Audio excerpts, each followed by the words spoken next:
네, 안녕하세요. 아까 그 소개받고 또 발표까지 한 한성대학교 김효영 교수입니다.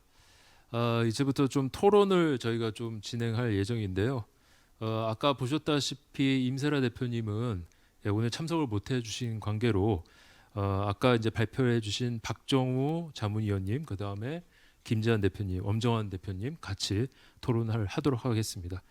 먼저 오늘 포럼에 참석해주신 모든 분들께 진심으로 감사 인사드립니다. 올해가 그 메타버스 비긴즈라는 그 측면에서의 한 해였다면 내년에는 사회 전반이 또한 메타버스로 트랜스포메이션 되는 한 해가 될 것으로 전망합니다. 오늘 강연을 통해서 메타버스의 주요 영역에 대해 발전 방향을 강연해 주신 대표님들께도 진심으로 감사드리고요. 패널 토의를 통해 메타버스에 대해 깊이 있게 논의하는 시간을 가져보도록 하겠습니다.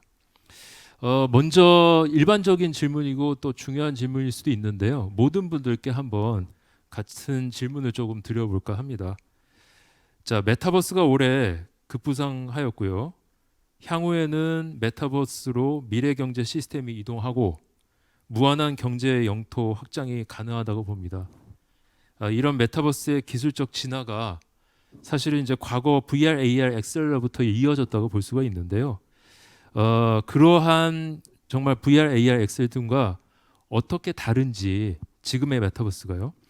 참석자분들께서 각 분야에서 체감하시고 또 경험하셨던 내용을 좀 중심으로 해서 답변을 해주시면 감사드리겠습니다. 먼저 박정우 자문위원께서 네네. 한번 말씀해 주시겠어요? 어, 가장 큰 차이는 사실은 지난 기간 동안의 VR, AR 같은 경우에는 이제 컨텐츠가 굉장히 파편화되어 있었다는 게 좀 가장 큰 좀 문제점이었지 않나라는 생각을 합니다. 그 메타버스라고 하는 개념 자체가 결국에는 아까 뭐 강연에도 말씀드렸지만 저는 사실은 인터넷이라고 하는 단어와 거의 유사한 레벨로 그 정도 하이어라키로 인식을 하고 있거든요. 그런 관점에서 봤을 때는 이제 기존의 VR, AR은 하나의 어떤 컨텐츠의 유형이었고 그런데 디바이스와 어떤 종속된 형태의 파편화된 컨텐츠였다라고 하면 이제 그런 것들이 이제 하나의 플랫폼 위에 올라갈 수 있는 어떤 그런 계기가 마련됐다고 생각을 하고요. 기존에 우리가 정부에서도 그렇고 각 이제 회사들이 많은 투자를 통해서 많은 컨텐츠와 에셋들을 만들어 놨거든요. 근데 그런 것들이 이제 하나의 어떤 통합된 형태의 규약에 의해 가지고 이제 연결된 세상 안에서 디지털 세상 안에서 소비될 수 있는 그런 기회가 열렸다고 생각하고 그래서 그동안 투자했던 것들이 어떻게 보면은 지금 와가지고 조금씩 이제 최적화가 되고 변형이 되면서 다시 한번 소비될 수 있는 그런 기회가 있다고 생각을 합니다. 그래서 그 시간을 굳이 부정하거나 낭비였다고 생각하고 싶지는 않고요. 그때 쌓았던 경험들이 어떻게 보면은 메타버스 환경을 좀 더 풍부하게 만들어주는 그런 자양분이 되지 않을까라고 생각하고 있습니다. 예, 네. 답변 감사합니다. 다음으로 김재환 대표님 한번 좀 말씀 네, 저도 부탁드릴게요. 박정우 자문위원님이랑 좀 비슷한 의견이에요. 네. 그러니까 뭐 파편적이라는 그 표현을 써주셨는데 이게 아무래도 기존의 AR, VR은 좀 스탠더론 방식으로 좀 독립된 형태로 그렇게 진행이 됐다고 하면 사실 메타버스는 이게 그 네트워크를 통해서 많은 사람들이 다 연결되는 거잖아요. 그래서 저도 이제 뭐 연결성이라는 부분이 좀 가장 큰 차이점인 것 같습니다. 그래서 이 네트워크 상으로 많은 사람들이 연결이 되고 거기서 이제 소통과 놀이가 발전을 하고 또 그런 발전을 하면서 또 현실의 그런 이제 것들이 이런 가상 세계에 또 흡수가 되고 발전하고 고도화됨에 따라서 또 경제도 자연스럽게 이제 그 형성이 된다라고 보고 있고요.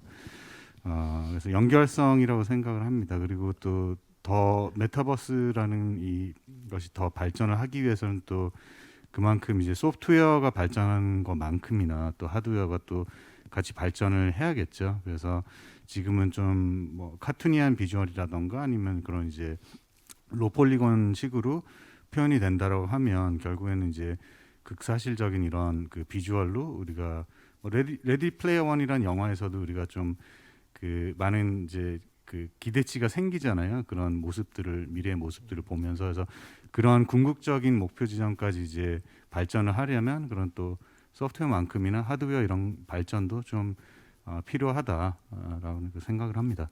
네.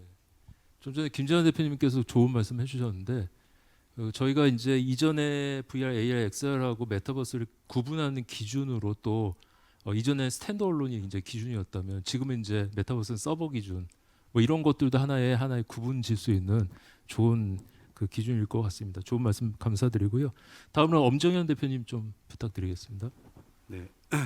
그 당연히 이제 저희가 영화들 이렇게 보게 되면 예전에 마이너리 리포트나 지금 뭐 레디 플레이 원 얘기하신 것처럼 굉장히 이제 뭔가 고글을 쓰고 뭐 이렇게 물건들을 땡기고 정보들을 땡기고 이게 멋있죠. 되게 멋있는 모습들이고 또 그게 저희 미래의 모습이기도 한데 실제로는 사실 뭐 저도 VR 게임을 만들기도 하고 또 VR 그 게임방을 운영도 해봤었는데 그 VR에 대해서의 그 여러 한계들이 있죠. 굉장히 무겁기도 하고 또 앞이 보이지도 않기도 하고 또 유선이 지금 이제 물론 다시 무선이 됐지만 유선인 그 VR 시대 때부터 디바이스 자체가 이제 너무 좀 비싸기도 하고 여러 이제 제약들이 많았습니다.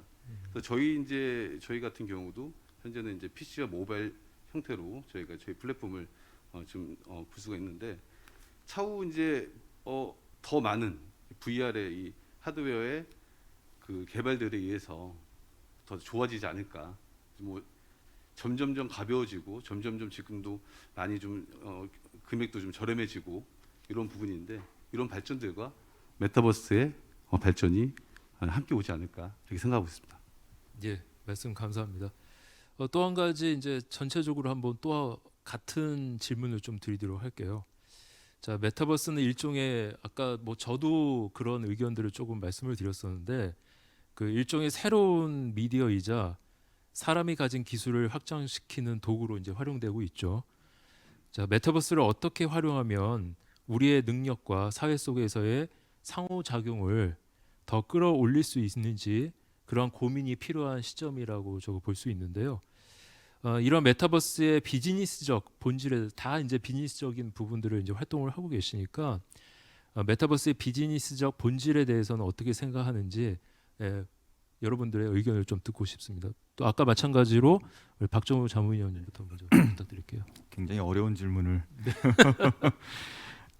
일단 그 비즈니스 이야기하기 전에 한 가지 사례를 좀 먼저 말씀드리고 싶은데 그 저희가 여러 가지 추구해야 될 가치 중에 사실은 그 좀 추상적인 얘기하면 평등이라고 하는 개념이 있잖아요.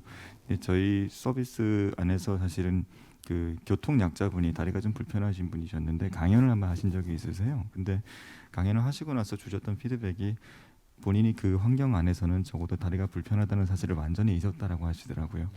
근데 그때 그 얘기를 듣고 굉장히 사실은 좀 마음이 울컥하기도 하고 굉장히 의미가 있는 이야기라고 생각을 했었어요. 그러니까 적어도 이런 어떤 디지털 환경 안에서는 뭐 인종이라든지 지역이라든지 장애라든지 여러 가지 우리가 사회적인 차별 요소들 같은 것들이 사실은 어느 정도는 좀 제거될 수도 있지 않을까. 그런 가능성 면에서 사회적으로 굉장히 의미 있는 형태의 서비스가 나오지 않을까라는 좀 기대를 좀 하게 됐고요. 그 비즈니스 관점에서는 사실 너무나도 할 얘기가 많아서 이거를 어디부터 말씀드려야 될지 좀 고민이 되긴 합니다. 사실 이제 플랫폼을 만들고 있는 입장에서는 아까 말씀드렸다시피 결국에는 이 플랫폼을 만드는 주체로서의 어떤 관점보다는 그 플랫폼에 참여해주는 참여자들, 크리에이터들, 디벨로퍼들, 서드파티 개발자분들 그리고 이분들이 이런 생태계와 플랫폼을 만들어가는데 얼마나 기여를 할 수 있게 하고 또 그만큼의 보상을 가져갈 수 있게 해드릴까 사실 이 부분이 제일 고민이에요. 결국 그게 어떻게 보면은 그 플랫폼 비즈니스의 본질에 가깝다라고 생각을 하고요.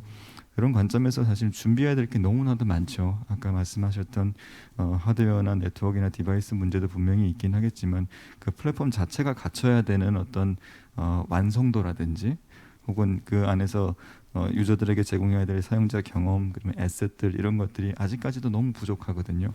이제 그런 것들을 이제 갖추게 됐을 때 이제 유저들이 그 안에서 겪게 되는 경험들, 사용자 경험들이 기존의 오프라인 경험이나 2D 인터넷 경험보다 이 3D 공간에서의 경험이 더 좋아야 되거든요. 근데 모든 것들을 다 메타버스로 갈 수는 없다고 생각해요. 그러니까 사실은 그렇잖아요. 우리가 여행이라고 하는 거는 진짜로 거기 가서 보는 게 제일 좋잖아요. 사실은 아무리 가상으로 비슷하게 만든다라고 해도 실제로 우리가 이제 아날로그 환경에서 느낄 수 있는 그런 감성이나 이런 것들을 100% 대체하기는 힘들다라고 생각을 하거든요. 그럼에도 불구하고 이제 어떤 뭐 위험한 환경이라든지 비용이 많이 드는 환경이라든지 혹은 물리적으로 너무 떨어져 있어갖고 접속이 불가능한 그런 상황에서는 이 메타버스 환경이 분명히 그런 어떤 가치를 만들어낼 거라고 보고요.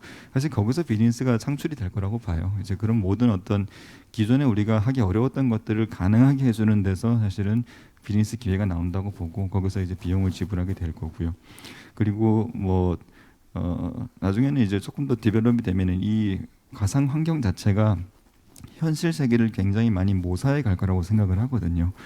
그런 관점에서 보면은 이미 현실 세계에서 워킹하고 있는 비즈니스 모델들이 가상 세계에서도 굉장히 유사하게 워킹할 수 있다라고 생각을 합니다. 대표적인 광고 같은 거겠죠, 사실은. 예.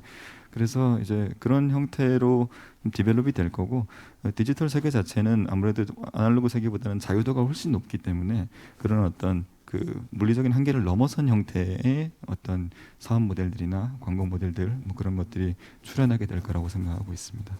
예. 그 박정 의원님께서 말씀하신 첫 부분은 어떻게 보면은 베리어 프리라고 하잖아요. 그거의 궁극적인 환경이 메타버스가 될 것이다라는 네네. 말씀을 좀 이해가 될 것 같고요. 그리고 아까 굉장히 저는 그 빌 게이츠 얘기를 하셨잖아요. 네. 그 굉장히 좋은 메시지인 것 같은데 네. 그 메시지하고도 굉장히 맞닿아 있는 비즈니스 본질에 대한 부분들을 조금 말씀해 주신 것 같습니다. 감사합니다. 네, 감사드리고요. 다음에 김재환 대표님 한번 좀 말씀. 네, 그 메타버스 그 비즈니스 본질에 대해서는 예, 역시나 어려운 질문인데요.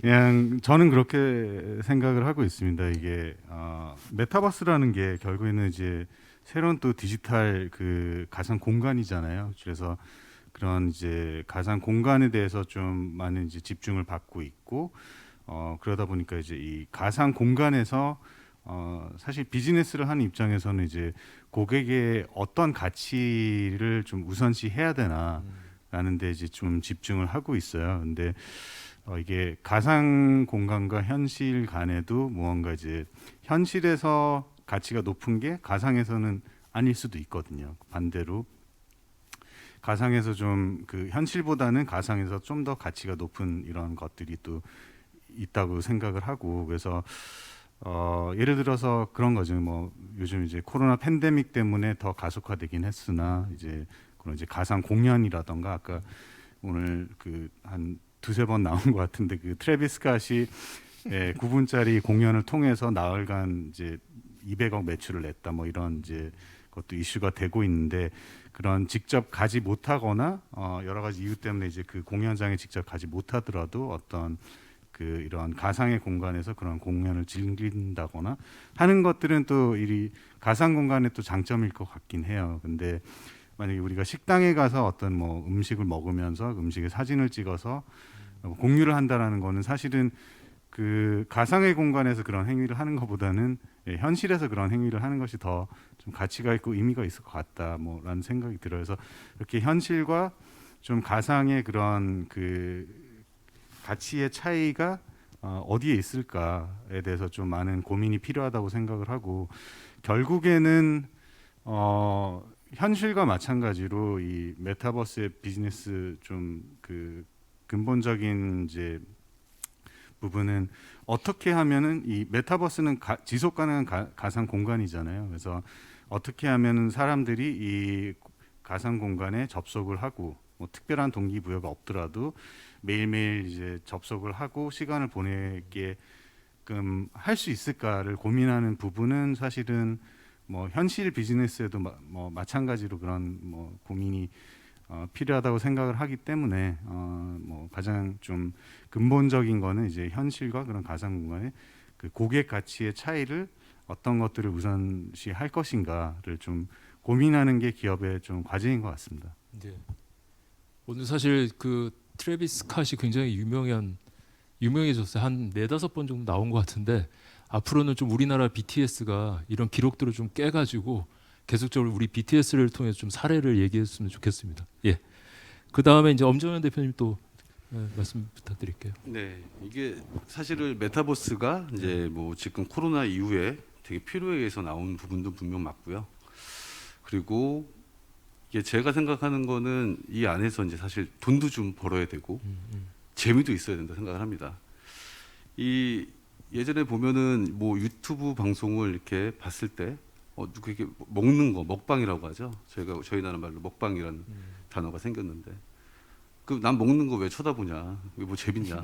근데 이제 사실 굉장히 재밌게 보고 또 그 안에서의 많은 유튜버들의 활동들을 보고도 즐거워도 하고 이게 문화이기도 하고요. 또 밥 먹는 걸 이렇게 찍으면서 그걸 보여주고 돈을 벌어. 이미 뭐 유튜버들이 돈을 많이 버는 거에 대해서는 또 다 알고 계신 내용들이고. 근데 최근에 이제 그 플레이투원 메타버스로 돈을 많이 번 그런 프로젝트들이 있습니다. 예를 들어서 뭐 한 나라에서 동남아 쪽에서 열심히 일했을 때 뭐 예를 들자면 하루 뭐 30만 원 정도를 번다. 근데 게임을 하게 되면 그 메타버스 활동을 통해서 130만 원을 번다. 그러다 보니까 전 국민들이 막 그 플레이톤을 위해서 메타버스 활동을 하는 그런 기회 현상도 생겼고요. 그리고 어떻게 보면은 뭐 의류 같은 거 이렇게 했을 때 지금 나이 드신 분들은 그냥 방송에서 보는 거 그거 보고 그냥 구입을 하지 아니면 뭐 인터넷을 찾아서 구매를 하지 이렇게 생각할 수 있는데 요즘 그 MZ 세대들의 취향들에 대해서 한번 생각을 해봐야 됩니다. 왜냐하면 이 친구들은 그 쇼핑을 하면서 아바타로 다니면서 장난을 칩니다. 보통 게임을 하기 전에 막 이렇게 자기네끼리 뭘 부십니다. 유명 그 슈팅 게임들을 이렇게 많이 해보시기 전에 대기실에서 괜히 의자 올라가서 부시기도 하고 친구의 아바타의 머리를 때려보기도 하고 그다음에 아바타가 평상시에는 이렇게 하지 못하는 그런 재미들, 행동들 이런 것들이 어떻게 보면은 이제 세대가 바뀌고 있고 그게 재미와 혹은 이제 이런 수익적인 부분에 대해서 이렇게 바뀌고 있지 않나 저는 이렇게도 생각해 보고 있습니다. 예, 말씀 감사합니다.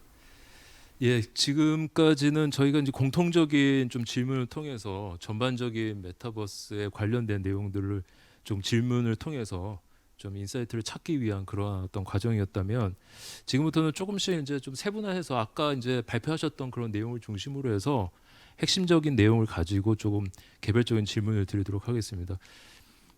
사실 이게 저희 오늘 포럼 자체가 어떻게 보면은 뭐 구글이나 이런 데서 아니면 참고문헌을 통해서 찾을 수 있는 그런 내용이라면 큰 의미가 없을 것 같아요. 말 그대로 저희 이제 제가 아까 퍼즐이라고 말씀드렸는데 이 퍼즐 맞추듯이 맞춰가지고 저희가 큰 주제 안에서 그 메타버스 트랜스포메이션이라는 그 주제 안에서 퍼즐을 맞추듯이 하다 보니까 이게 사실은 인사이트를 찾는 그런 과정이라고 보시면 될 것 같고요.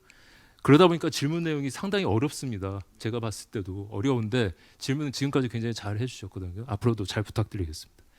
자, 먼저 박정우 의원께 한번 말씀을 드리도록 할게요. 자, 메타버스의 경제, 사회적 확산과 지속 가능한 성장을 위해 플랫폼 선점이 필요하다고 합니다. 현재 우리나라 메타버스 플랫폼 현황과 경쟁력은 세계적으로 좀 어느 정도 위치에 와 있는지 좀 궁금하거든요. 감히 그런 얘기를 할 위치인지는 잘 모르겠지만 일단은 뭐 국내에서 유명한 그 많은 유저를 이미 확보하고 있는 제페토라고 하는 서비스가 이미 있고 사실은 그 제페토 같은 경우에는 그 아바타 크리에이션으로 시작을 했지만은 지금은 그 메타버스에 제일 가까운 형태로 좀 진화를 하고 있죠. 그래서 뭐 글로벌 레벨에서 굉장히 그만큼 유저를 확보하고 있다면 대단한 일이라고 생각을 합니다. 그리고 죄송합니다.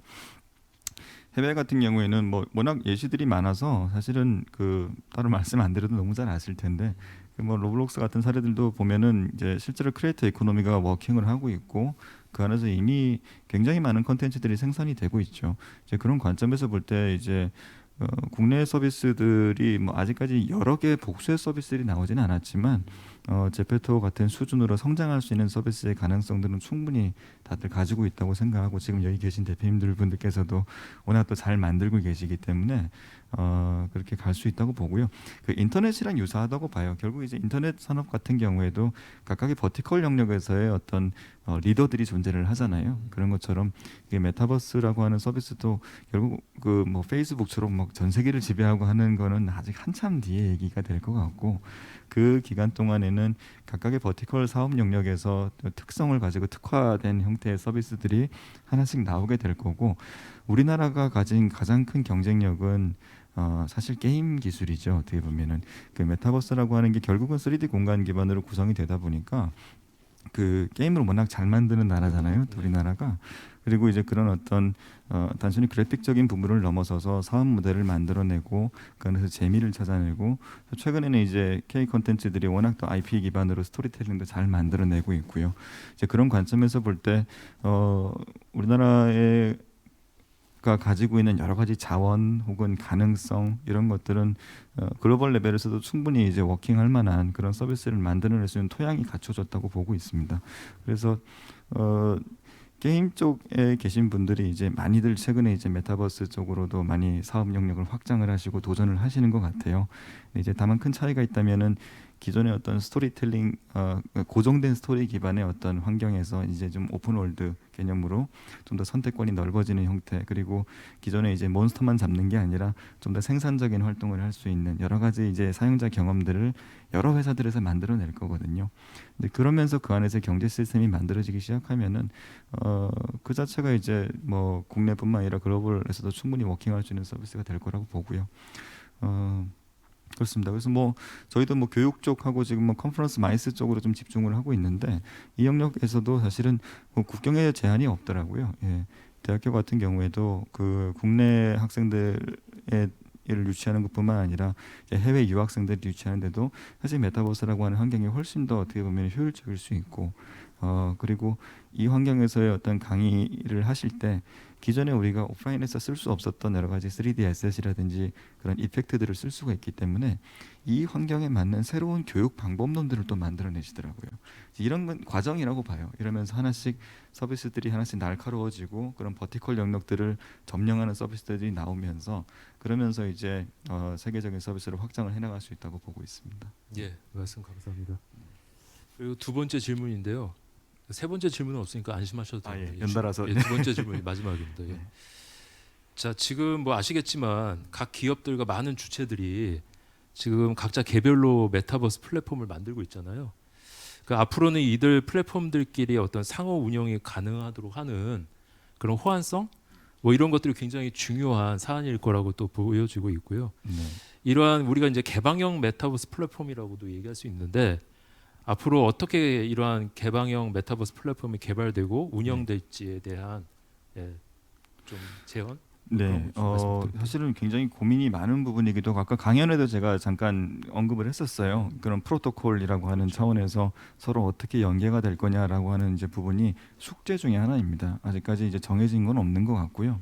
다만 이제 그 가능성을 보고 있는 게 최근에 이제 엔비디아를 중심으로 해가지고 그런 이제 그래픽 렌더링에 대한 어떤 표준을 정의를 해서 이제 나름의 얼라이언스를 만들려고 하더라고요. 이제 그런 움직임들이 아마 그런 좀 테크 자이언트들 위주로 아마 좀 이루어지지 않을까라는 생각이 들고요.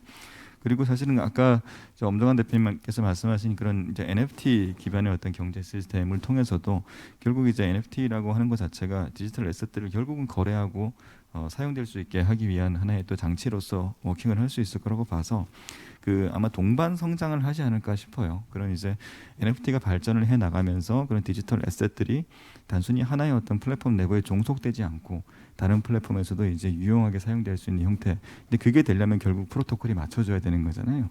이제 그런 과정들이 서로 이제 엎치락뒤치락하면서 디벨롭이 돼 나갈 거고 결국에는 이제 모르죠. 그 웹에 대한 표준을 정하는 기구가 있듯이 메타버스 세계 같은 경우에도 일종의 그런 뭐 메타버스 표준이라 그럴까요? 예, 그런 것들을 누군가 제창할 수도 있고 거기에 동의를 한다라고 하면 많은 플레이어들이 또 따라갈 것이고 이제 그런 것들은 이제 시장의 원리에 따라 가지고 아마 디벨롭이 될 거라고 보고 있고요. 누군가 이제 뭐 자본과 어떤 뭐 그런 힘으로 독식을 하기는 좀 어렵지 않나라는 생각을 하긴 합니다. 예, 그렇게 생각하고 있습니다. 예, 말씀 감사합니다. 사실 오늘 지금 불가피한 사정 때문에 참석은 못하셨지만 아까 그 AI 접목 관련해서 이제 임세라 대표님도 지금 하시는 그런 비즈니스에 사실은 이제 개방형 플랫폼을 좀 제시를 해주셨거든요. 그래서 사실은 이게 모두가 조금 지향하는 그러한 우리가 좀 지향점이라고 좀 생각이 많이 듭니다. 예, 말씀 감사하고요. 다음으로는 그 디지털 휴먼의 성장 아까 이제 발표를 해주셨는데 김재환 대표님께 좀 질문 드리도록 하겠습니다. 자, 굳이 그 메타버스에만 그 매달리지 않아도 저희가 가상현실 관련 산업 또한 그냥 엄청난 지금 가능성이 존재한다고 보고 있고요. 아까도 말씀드렸지만 이제 사실 XR 기술 같은 경우 굉장히 이제 고도화되거나 이제 무르익는 시점이라고 저는 생각이 되거든요.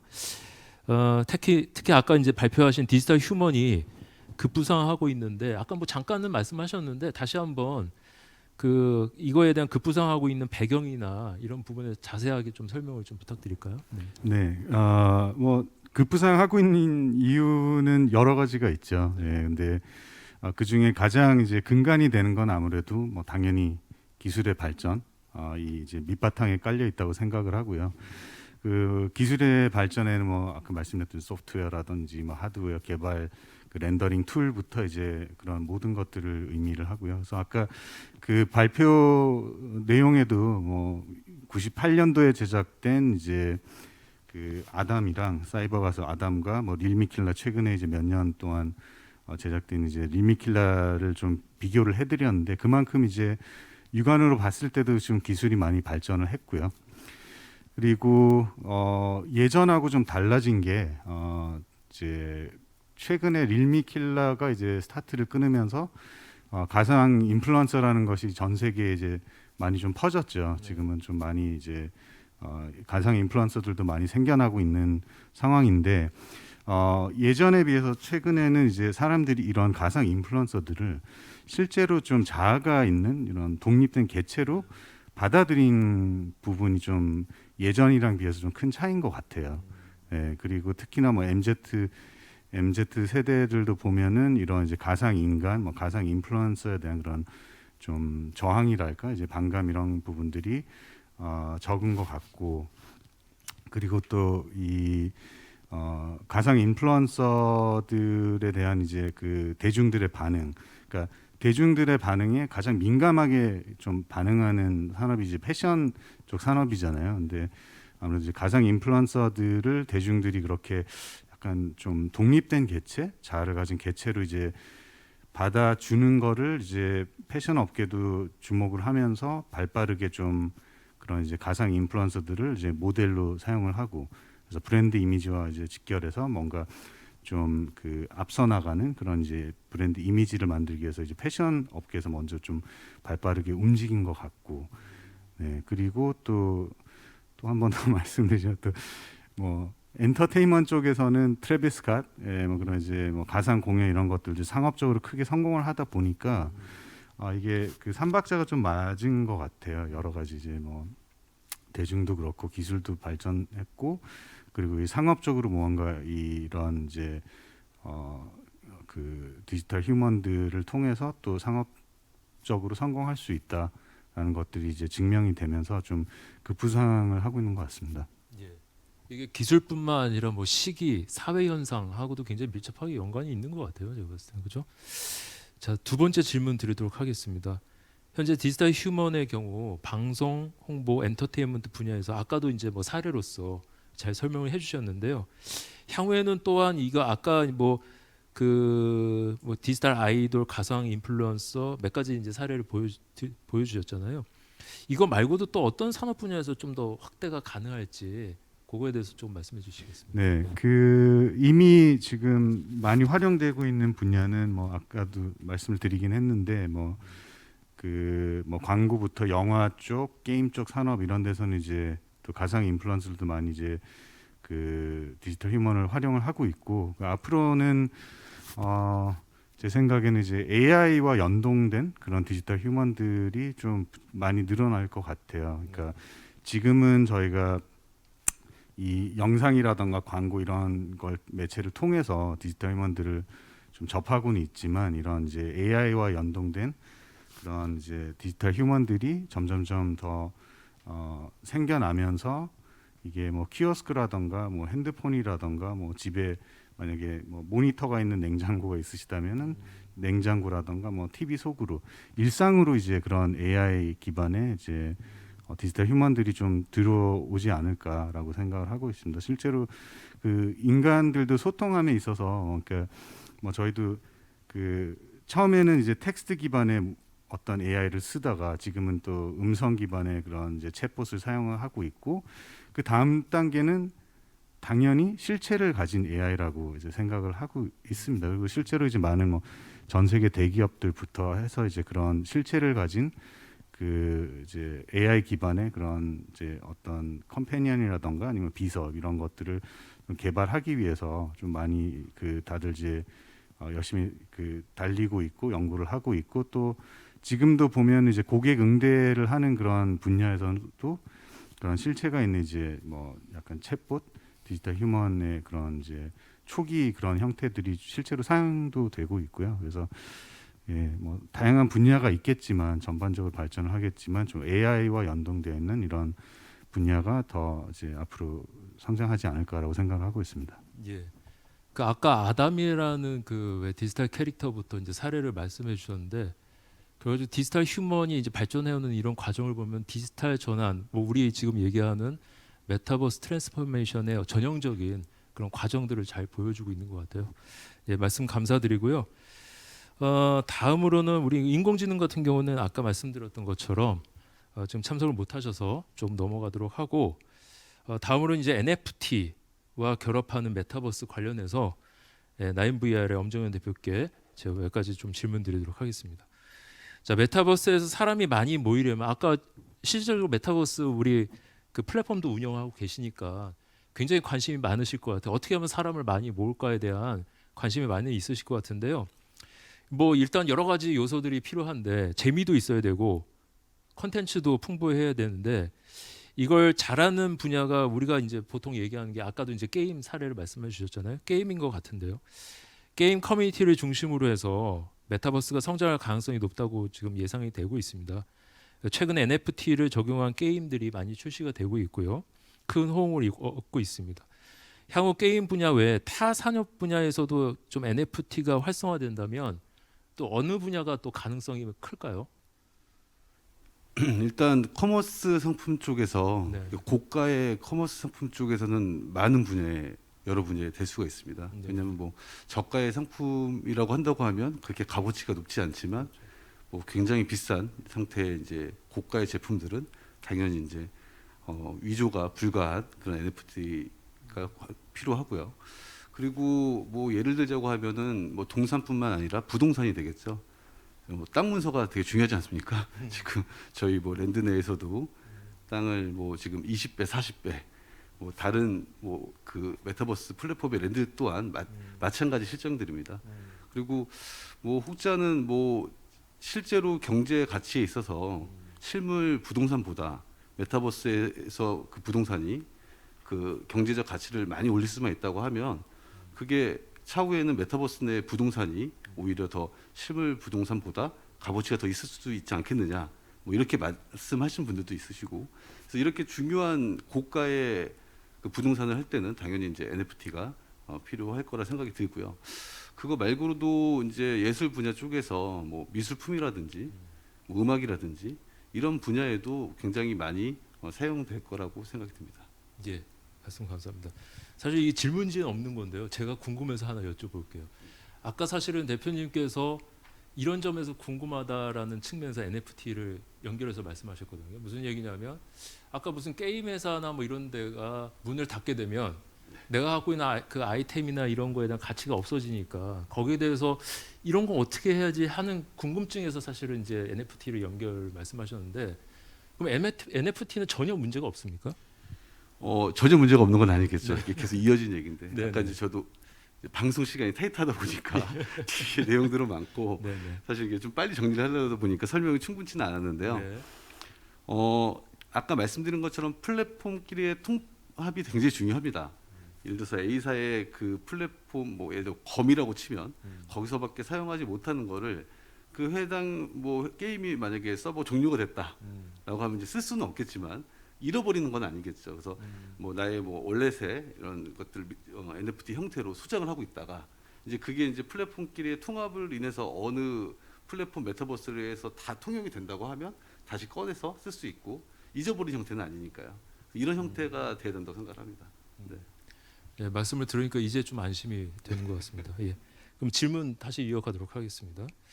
자, 그러면은 이제 두 번째 질문인데요. 메타버스의 경제적 가치를 유지시키려면 가상 자산을 신뢰할 수 있는 공간에서 관리할 수 있도록 만들어주는 그런 시스템들이 이제 중요하다고 볼 수 있는데요. NFT와 관련해서 법적, 제도적 보완 장치는 어떤 부분이 필요한지에 대해서 간단하게 좀 말씀해 주실 수 있으실까요?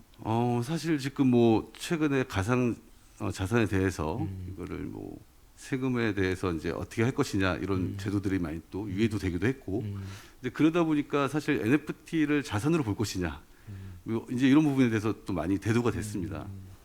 어떤 NFT 같은 경우는 정말 수백억이 하는 NFT도 있고, 그러다 보니까 이게 코인을 자산으로 보고 NFT를 자산으로 안 본다.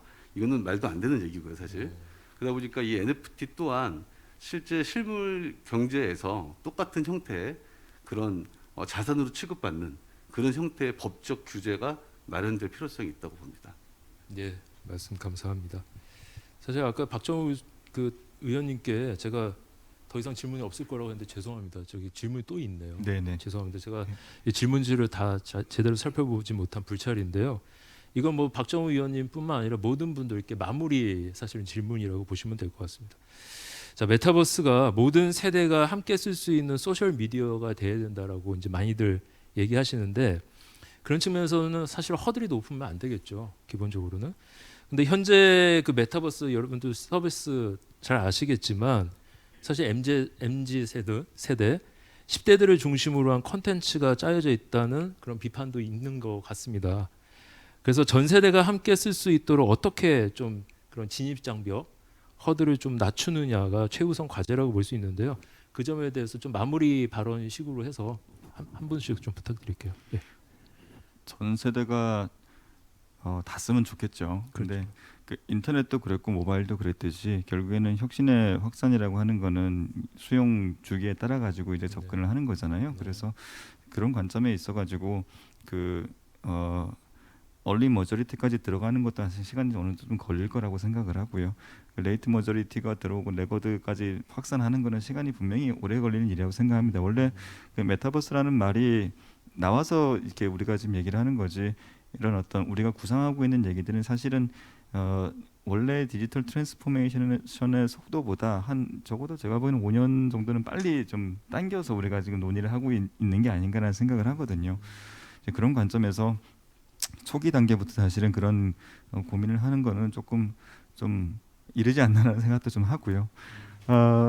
그 10대들의 집중이 돼 있는 게 맞죠. 애초에 그 서비스들 타겟 자체가 그랬기 때문에.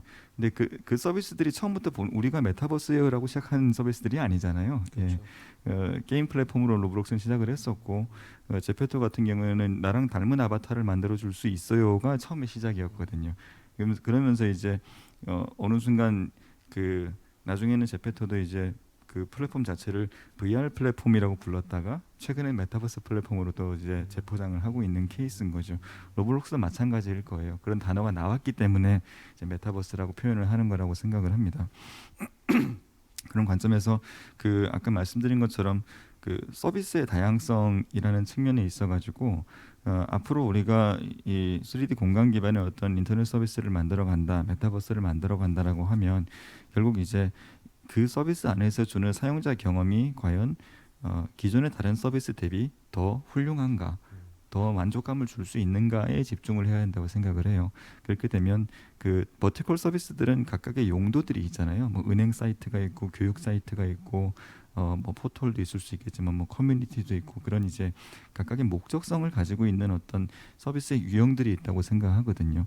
이제 그 각각의 유형에 맞는 사용자 경험을 충분히 제공한다라고 하면 어떤 연령에 대한 어떤 제한보다는 오히려 그 디지털 격차가 문제가 되는 거지 사실은 나이의 문제는 별로 없다고 생각을 합니다. 오히려 나이 드신 분들도 스마트폰 잘 쓰시는 분들은 정말 잘 쓰시거든요.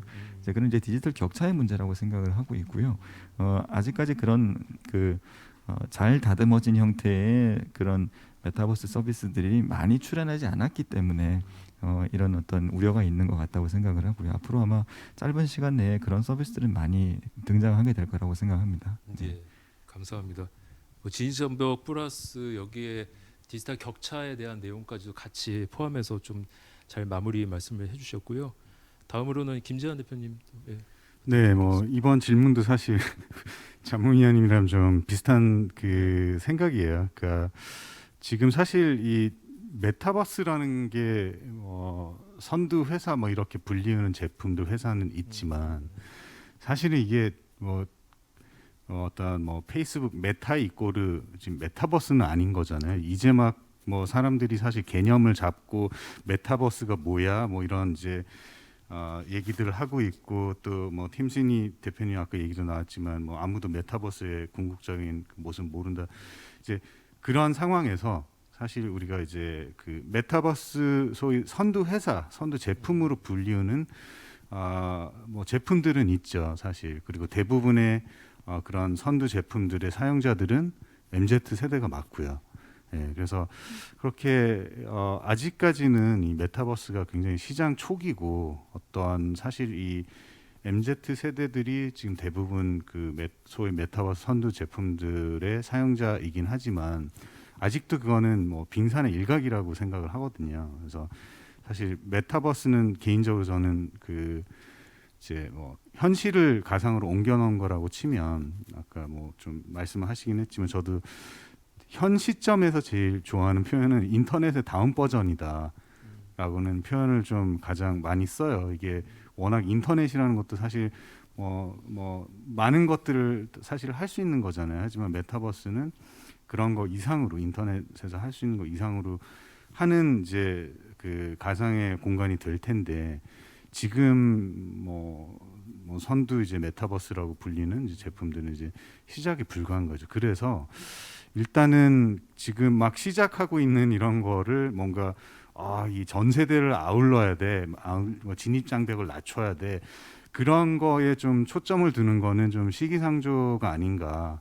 예, 지금 일단은 왜냐하면 이 플랫폼들도 사실은 모두한테 열려 있는 거지만 MZ 세대들이 제일 관심을 갖고 사용을 하고 있거든요. 그러면 거기서 이제 이 특정 집단에서는 이제 어떤 또 그 관심도가 무엇이며 이런 것들을 조금 더 우리가 충분히 연구하고 고민하고 해서 좀 차근차근 가야 된다고 생각을 하고요. 이걸 뭐 갑자기 한 번에 모든 세대를 아우르는 뭔가를 고민해서 만들어야 돼 이런 건 좀 시기상조라고 생각을 합니다. 예, 말씀 감사합니다. 마지막으로 엄정현 대표님도 한 말씀 부탁드릴게요. 네, 나이가 드신 분들이 이제 메타버스다라고 하면서 당연히 VR은 이제 아직 많이 활용이 안 돼 있으니까 모바일이나 이제 PC를 통해서 접속을 하시면서 이제 문의들이 오십니다. 그러면은 사실 뭐 이 안에 여러 가지 콘텐츠들도 중요하지만 제일 먼저 현실적으로 부딪히는 부분이 조작 방법이에요. 이걸 어떻게 좀 조작을 해야 되는 것이냐, 아니면 어딜 가야 되는 것이냐. 사실 이게 뭐 대부분의 그런 그 게임사들이 고려해서 만들겠지만 사실 여러 형태로 연령층의 그런 데이터들을 통해서 어떻게 하면 좀 편리하게 잘 조작을 할 수 있고 또 그 예를 들어서 플레이 투 원을 할 경우에 이런 퀘스트를 깰 때 이런 것들을 좀 뭐 정말 좀 몰라서 못 깨는 경우도 많고 그러니까 그런 것들을 조금 벌써 진입 부분부터 조작이다 아니면은 뭐 퀘스트를 하는 것에서 어려움을 느끼다 보니까 이건 너무 어려서 못 하겠다라고 생각하시는 분들도 있고 그리고 그런 조작 미숙들이 단순히 나는 이제 뭐 게임을 잘 못하니까 아니면 나이가 좀 많으니까 또 이렇게 생각하시는 분도 의외로 많으시더라고요. 그래서 이런 부분들이 좀 반영이 되어야 하지 않을까 생각을 하고 또 이제 이런 게임적인 요소 말고도 사실 비즈니스적인 요소들도 굉장히 많고 한데 아까 이제 앞서 말씀드렸던 그런 진입 장벽 그게 의외로 별거 아닌 조작부터 아니 뭐 가이드부터 이런 것들의 그 어려움이 되게 많으시더라고요. 그래서 어떻게 보면 좀 원론적으로 말씀드렸지만 실제 그냥 메타버스가 어려워라고 하시는 분들이 그런 것들부터 아주 작은 것들부터 개선되어야 하지 않을까 이런 생각 해봤습니다. 예, 말씀 감사합니다. 사실 진입장벽이라고 하는 그 질문의 메타포는 결과적으로는 이 메타버스가 어떠한 지향점을 갖고 발전을 해야 되느냐에 대한 질문이라고 좀 이해해 주시면 좋을 것 같고요. 마무리까지 그 아주 귀중한 의견 진심으로 감사드립니다. 자, 그 사실 제가 최근에요. 그 실감 콘텐츠 관련된 이제 교재 개발을 한다고 의뢰를 받았습니다. 의뢰를 받고 한 1000페이지를 만들고 있거든요. 야, 1000페이지 정도 되면은 우리나라뿐만 아니라 이 메타버스랑 관련된 내용들은 다 담을 수 있어. 실감 콘텐츠랑 내용은 다 담을 수 있어. 저는 그렇게 생각했어요. 그러니까 한 3달 정도 작업을 했거든요, 제가. 근데 이게 파고 해도 또 나오는 거예요. 계속해서. 그래서 이게 아까 제가 서두에서 말씀드렸던 것처럼 이 메타버스가 굉장히 확장되고 있고 우리가 다 담을 수 없을 정도로 굉장히 빠른 속도로 진화하고 또 발전되고 있다라는 것을 그러니까 극적으로 저는 경험을 하고 있습니다, 사실은. 그래서 오늘 아까 제가 뭐 퍼즐이라고 오늘 컨셉 자체가 퍼즐이라고 말씀드려서 뭐 퍼즐이 잘 맞춰져 가지고 여러분들한테 큰 인사이트가 됐으면 가장 바람직한 그런 포럼이 될 수 있을 텐데 좀 미흡하더라도 계속적인 발전과 이러한 포럼을 통해서 그런 것들을 채워갈 수 있는 좀 기회가 됐으면 좋겠습니다. 그럼 이상으로 오늘 그 패널 토의까지 모두 마무리하도록 하겠습니다. 그 포럼에 참여해주신 그 지금 유튜브로도 생중계가 되고 있는데요. 시청자분들께도 이 자리를 빌어서 감사의 말씀을 드리도록 하겠습니다. 얼마 남지 않은 2021년 유종의 미를 거두시기를 바라겠고요. 행복한 2022년 되시기를 바랍니다. 이상으로 마치도록 하겠습니다. 고맙습니다.